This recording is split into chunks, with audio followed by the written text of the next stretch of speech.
मान्यवर संजय राउत जी ने कहा कि मोदी जी विदेश जाते हैं तो उनका सम्मान होता है, कोई उनका ऑटोग्राफ मांगता है, कोई उनको झुककर नमन करता है, कोई उनसे अपॉइंटमेंट मांगता है, कोई मोदी इज द बॉस कहता है।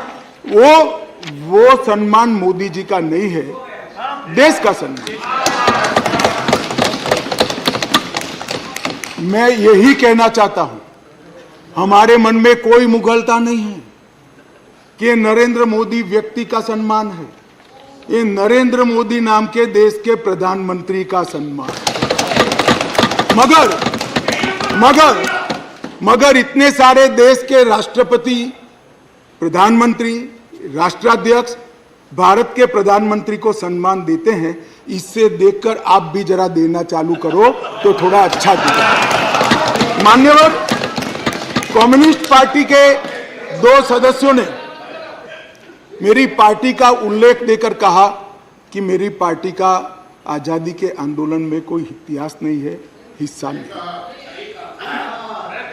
सुनिए, मगर मैं उनके एक व्यवहारिक जनरल नॉलेज पर क्वेश्चन उठाना चाहता हूं कि जो व्यक्ति का, मतलब इंस्टीट्यूशन के नाते कहता हूं, जो पार्टी का जन्म ही 1950 में हुआ हो, वो आजादी के आंदोलन में कैसे हिस्सा ले सकते हैं भैया?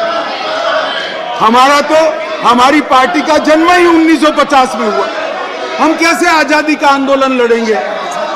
मान्यवर, मगर कई ऐसे हमारे फाउंडर मेंबर थे, श्यामा प्रसाद मुखर्जी से लेकर कई सारे।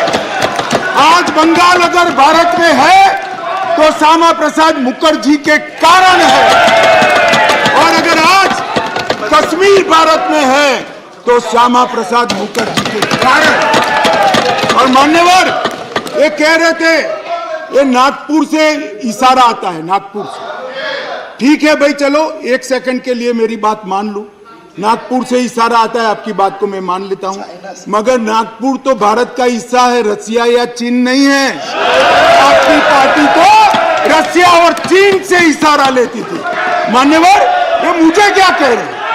कम्युनिस्ट पार्टी बात कर रही है देशभक्ति की, कम्युनिस्ट पार्टी देशभक्ति की बात कर रही है। मान्यवर, इनको ये ठीक नहीं लगता। मान्यवर चिदंबरम साहब ने कहा कि दिल्ली के लिए भी बीजेपी का अधिकार नहीं, दिल्ली में बीजेपी की 2 बार सरकार नहीं हुई। तो भाई अगर यही सिद्धांत है तो आपको तो बोलने का ही अधिकार नहीं है। आपके तो ना संसद सदस्य है, ना धारासभा में कोई सदस्य है। हमारे कम से कम 7 संसद सदस्य भारतीय जनता पार्टी के। और यही थियरी को माने तो विपक्ष के नेता ने ढेर सारे राज्यों के लिए वो बोल ही नहीं पाए। यूपी के लिए नहीं बोल पाएंगे, बिहार के लिए नहीं बोल पाएंगे, बंगाल के लिए नहीं बोल पाएंगे, ओडिशा में नहीं बोल पाएंगे, नॉर्थ ईस्ट में। ये सदन का हर सदस्य देश के झर्रे के लिए चप्पे बोल सकते। किस तरह से देश के गृह मंत्री को रिस्ट्रिक्ट करना चाहते हैं? मान्यवर, मैं सदन का सदस्य हूं तो भी देश के किसी भी हिस्से के लिए चिंता करने का मेरा अधिकार है और संविधान दत्त अधिकार। मान्यवर, किस प्रकार की बात इतने सीनियर व्यक्ति करते हैं?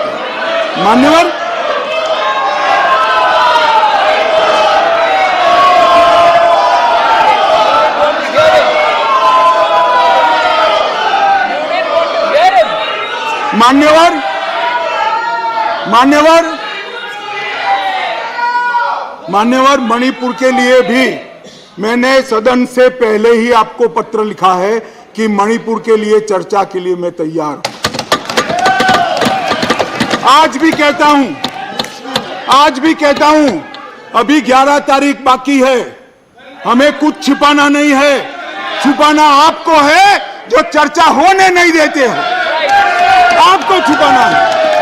और मैं कहता हूं मान्यवर, 11 तारीख को चर्चा खड़गे जी कह दे, मैं कहता हूं इसी तरह से सुन नहीं पाएंगे मान्यवर, नहीं सुन पाएंगे।